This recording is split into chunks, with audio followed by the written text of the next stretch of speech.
नमस्ते बच्चों। एक बार फिर मैं आ गया हूँ आपके लिए क्लास 9th की पॉलिटिकल साइंस चैप्टर नंबर 4 लेकर के। और इस चैप्टर को हम लोग 3 पार्ट्स में अभी तक समझ चुके हैं। ये 4th पार्ट है बच्चों, और इसमें हम आगे के कुछ पैराग्राफ्स और टॉपिक्स को डिस्कस करेंगे। और आपको आपकी स्क्रीन पे दिखाई भी दे रहा होगा कि आज जो हम टॉपिक डिस्कस करने वाले हैं वो क्या है। हाँ बच्चों, बिल्कुल मैं सही बोल रहा हूँ, जो आपको दिखाई दे रहा है वही है हमारा आज का टॉपिक। जैसा कि मालूम है, इस चैप्टर का नाम है वर्किंग ऑफ इंस्टीट्यूशन, और अभी तक 3 पार्ट इसके बारे में मैंने आपको 3 पार्ट में बताया है बच्चों। आज का टॉपिक है नीड फॉर पॉलिटिकल इंस्टीट्यूशन, यानी जो राजनीतिक संस्थाएं होती हैं उनकी क्या आवश्यकता होती है, राजनीतिक संस्थाओं का क्या काम होता है, वो कौन सी हमारी मुश्किल को हल करती हैं, है ना। इन सब के बारे में जब हम लोग लाइन बाय लाइन पढ़ेंगे बच्चों, तो बहुत सारी चीज़ें आपको अपने आप क्लियर हो जाएंगी। इससे पिछले वाले वीडियो में आपने पढ़ा कि किस तरह से गवर्नमेंट ने, सरकार ने एक डिसीज़न लिया, और उस डिसीजन को पार्लियामेंट में पेश किया गया। पार्लियामेंट में जब वो पास हो गया, यानी लोकसभा और राज्यसभा दोनों ने उसको पास कर दिया, उसके बाद किस तरह से जो ब्यूरोक्रेट्स होते हैं, यानी जो सीनियर आईएएस सेक्रेटरीट में जो बैठते हैं, वो लोग किस तरह से नोट बनाते हैं, ऑफिस मेमोरेंडम ऑफिस ऑर्डर निकालते हैं, और जब वो ग्राउंड लेवल पर लागू हो जाता है, लागू होने के बाद जो कॉन्सिक्वेंसेस हैं, या जो जो भी उसका असर होता है, अगर उस ऑर्डर की वजह से कोई डिस्प्यूट होता है, कोई विवाद होता है, तो उसको रिजॉल्व कौन करता है, किस तरह से सुप्रीम कोर्ट में मामला जाता है और सुप्रीम कोर्ट फिर अपना डिसीज़न देता है। ये हमने केस स्टडी की, जो मंडल कमीशन की रिपोर्ट को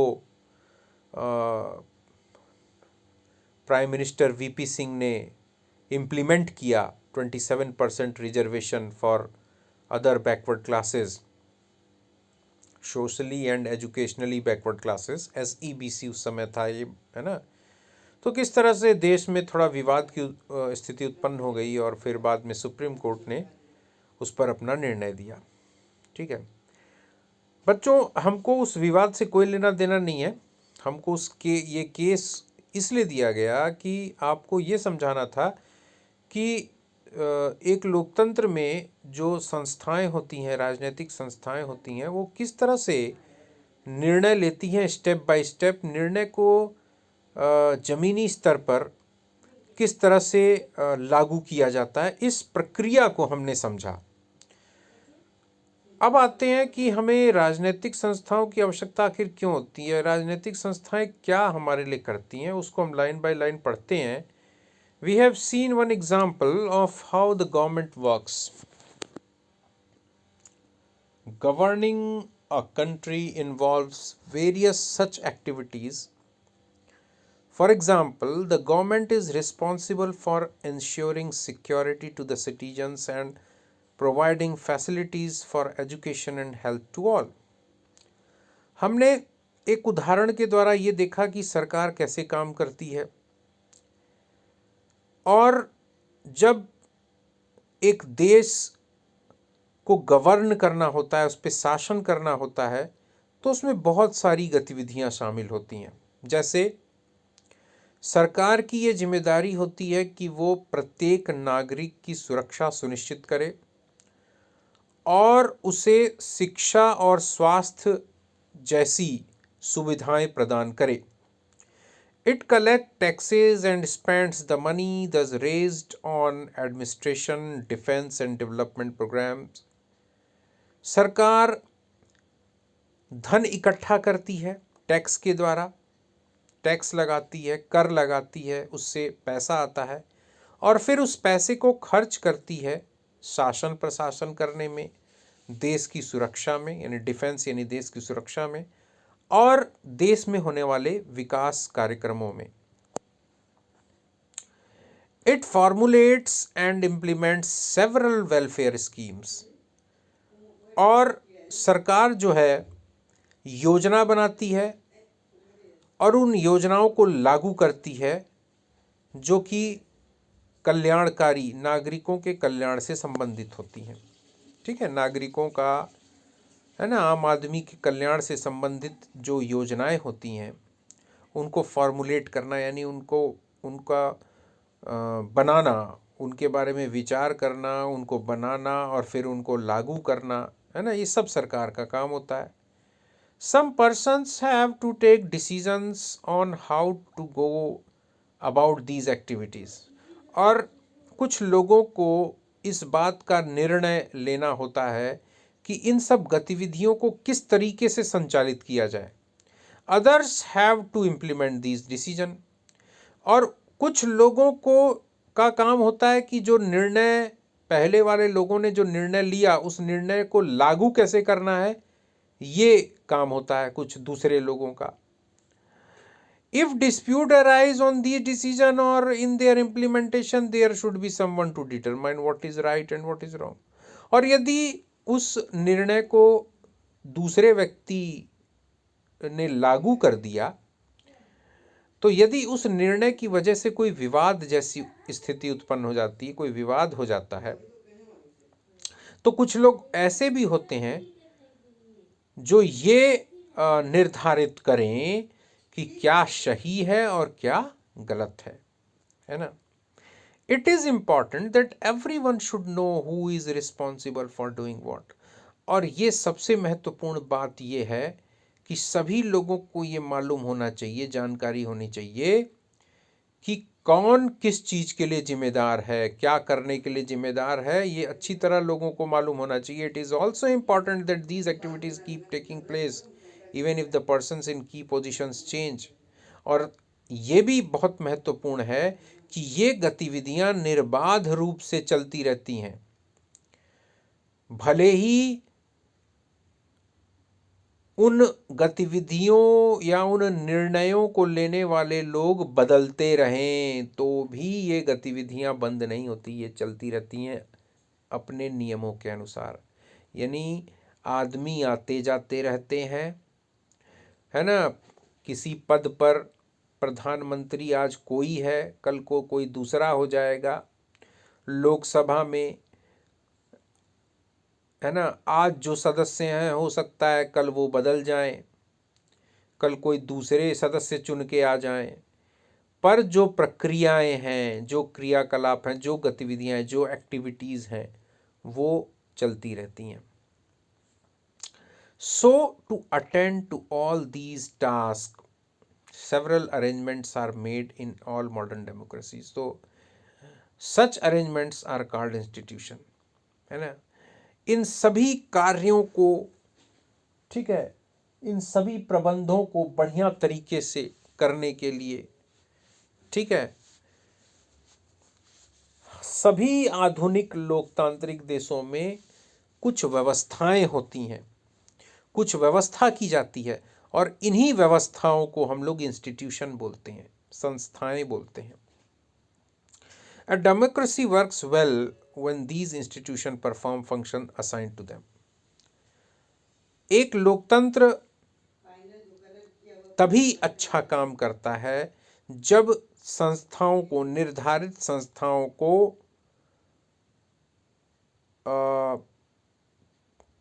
अच्छी प्रकार से कार्य करना होता है, वो कार्य जो उन्हें सौंपा गया है।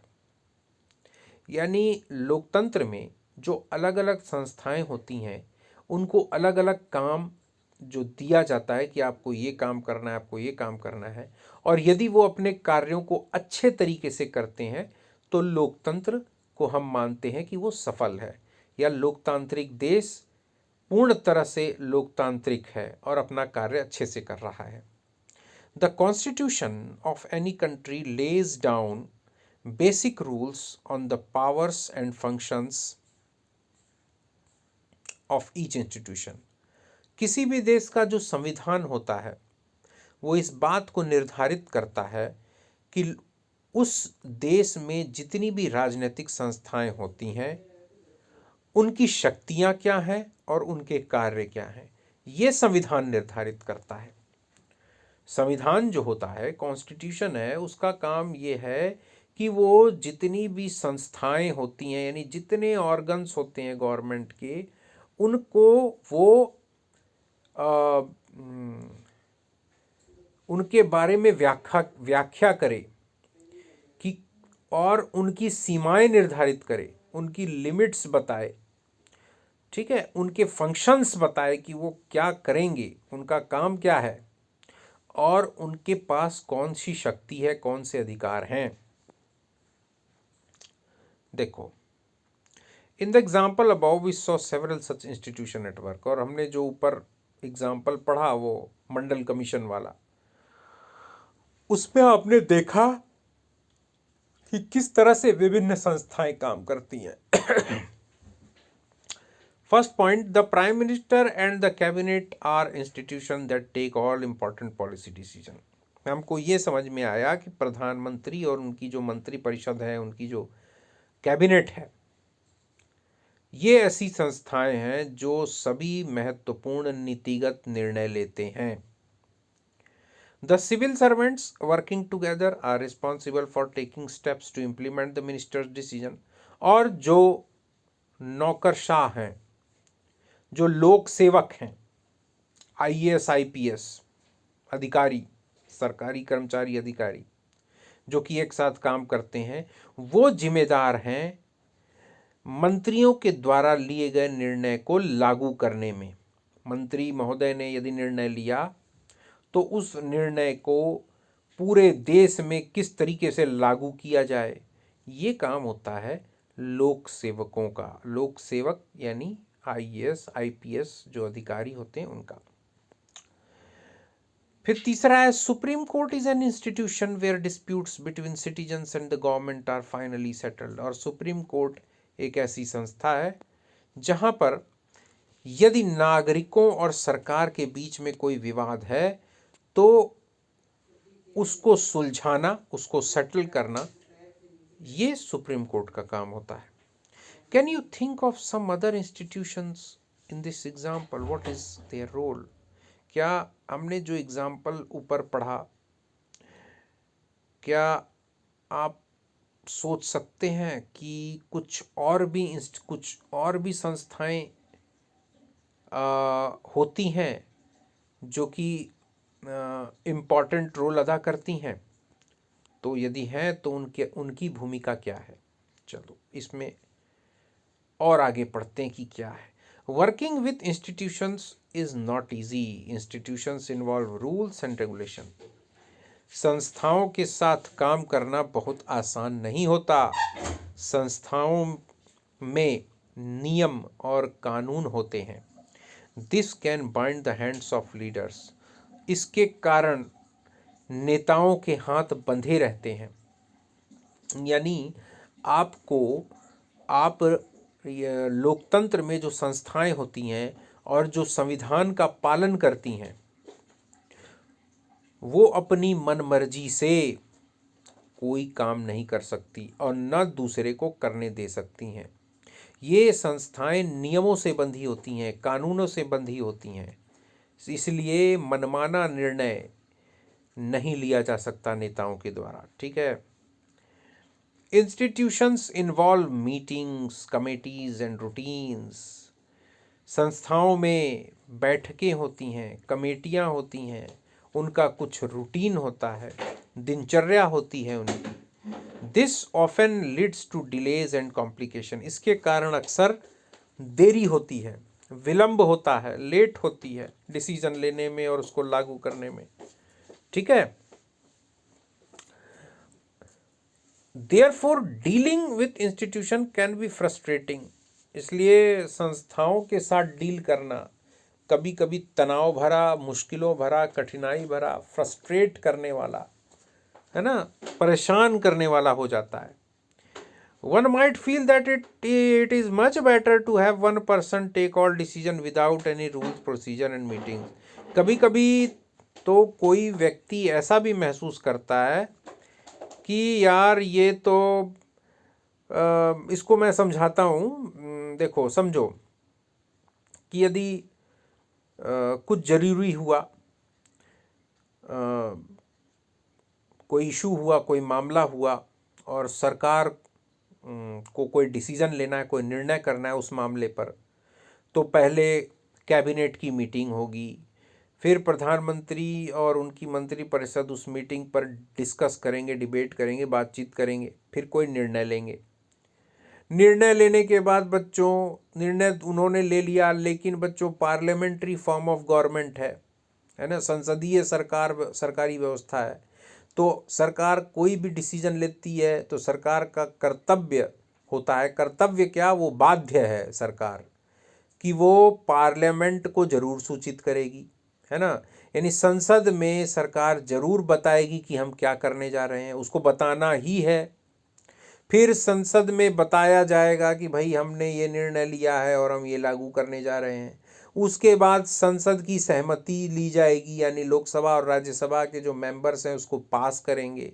फिर उसके बाद जो है फाइनल जो है, जो हमारे महामहिम हैं राष्ट्रपति महोदय, उनके पास मामला जाएगा, वो अपना हस्ताक्षर करेंगे, साइन करेंगे, यानी अपना कॉन्सेंट देंगे, सहमति देंगे।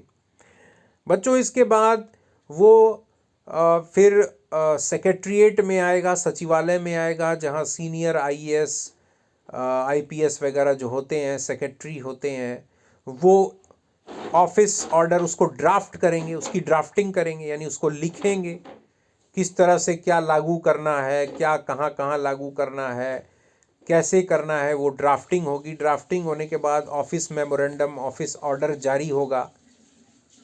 ठीक है, तो मतलब कोई सोचेगा यार ये तो एक डिसीजन, एक निर्णय लागू करने में ये तो यार यहाँ जाओ तो फिर वहाँ जाओ तो फिर वो ऐसा होगा, मतलब बहुत देर लग जाएगी, आदमी परेशान हो जाएगा कि यार ये फाइल तो इधर से उधर, उस टेबल से उस टेबल, उस जगह से उस जगह, ऐसे बड़ा, ये तो गड़बड़ है यार।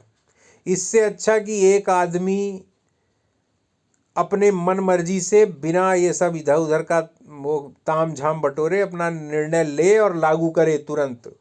ये तो बढ़िया है ना, कि एक ही आदमी जो है वो सारे निर्णय लिया करे, कोई रूल्स रेगुलेशन और प्रक्रिया प्रोसीजर फॉलो करने, मीटिंग फिटिंग कुछ करने की जरूरत नहीं है। अरे भाई ले लो decision.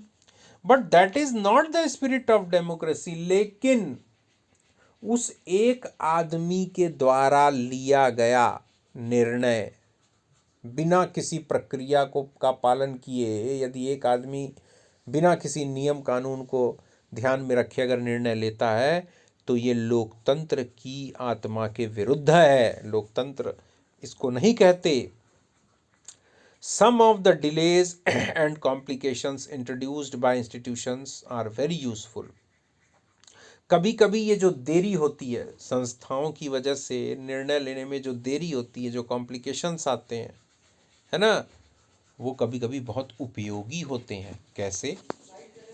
They provide an opportunity for a wider set of people to be consulted in any decision. इससे क्या होता है, जब आप पूरे नियमों कानून का पालन करते हुए, उस प्रक्रिया को अपनाते हुए, हर संस्थाओं का मान रखते हुए यदि आप कोई काम करते हैं, तो इससे एक ऐसा अवसर मिलता है कि अधिक से अधिक लोग इस निर्णय लेने में भागीदार बनते हैं, शामिल होते हैं, उनके बीच में विचार विमर्श होता है और तब जाके वो डिसीजन लिया जाता है। तो इसमें जितनी भी शॉर्टकमिंग्स हैं, डिमेरिट्स हैं, डिसएडवांटेजेस हैं, वो सामने आ जाते हैं और अंतिम निर्णय तक पहुंचते पहुंचते वो रिफाइंड हो जाता है ना, प्यूरिफाई हो जाता है, शुद्ध हो जाता है वो निर्णय और सही तरीके से लागू होता है। क्यों? क्योंकि उसमें जितने भी गड़बड़ी होती हैं वो लोग पकड़ते हैं। सरकार मतलब किसी न किसी संस्था में जाकर कहीं ना कहीं कोई गलती या कमी पकड़ में आ जाती है, तो अंत में जब निर्णय लागू होता है तो वो एक सर्वोत्तम निर्णय लागू होता है। Institutions make it difficult to have a good decision taken very quickly, but they also make it equally difficult to rush through a bad decision. That is why democratic government insist on institution. क्या कहता है बच्चों कि institutions make it difficult to have a good decision taken very quickly. संस्थाएं जो हैं इस बात को बड़ी बढ़िया बात है, बड़ी टेक्निकल बात है, इसको समझो। ये एक लाइन में बहुत बड़ी बात कह दी उसने कि जो लोकतांत्रिक संस्थाएं होती हैं, ठीक है, इंस्टीट्यूशन, वो क्या करती हैं, किसी अच्छे निर्णय को, किसी अच्छे बढ़िया निर्णय को लेने में कठिनाई पैदा कर देती हैं कि उसको बहुत जल्दी से जल्द लिया जा सके, बहुत जल्द से जल्द उस निर्णय को ले लिया जाए, लागू कर दिया जाए। इस कार्य में लोकतांत्रिक संस्थाएं मुश्किलें पैदा करती हैं। देखो अजीब सा स्टेटमेंट है, लेकिन इसका मतलब बहुत अच्छा है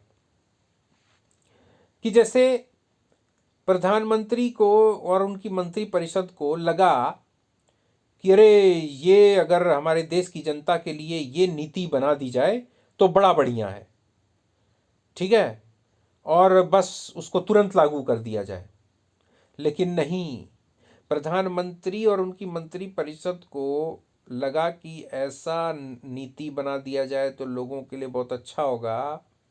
उस निर्णय को उन्हें संसद में रखना होगा, संसद में डिबेट डिस्कशन होगा, कभी कभी तो उस पर वोटिंग भी हो सकती है। उसके बाद वो प्रेसिडेंट के पास जाएगा, प्रेसिडेंट का कॉन्सेंट लिया जाएगा, उसके बाद वो आपका जो हमारे पब्लिक सर्वेंट हैं, लोक सेवक हैं, उनके पास जाएगा, वो लोग ड्राफ्टिंग करेंगे। यानी कहीं ना कहीं वो छन रहा है, वो फिल्टर हो रहा है वो डिसीजन, और उसकी जो शॉर्टकमिंग्स हैं, उसकी जो कमियां हैं, वो सामने आने की संभावना है, ठीक है।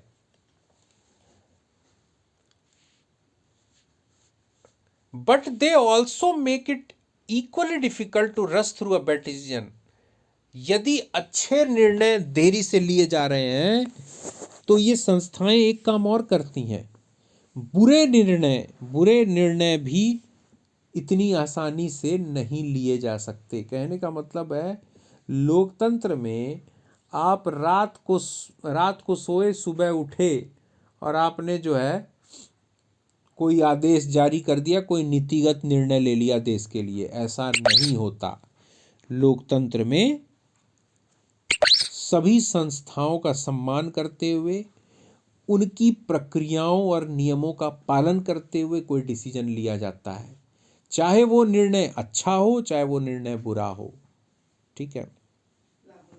That is why democratic governments insist on institution.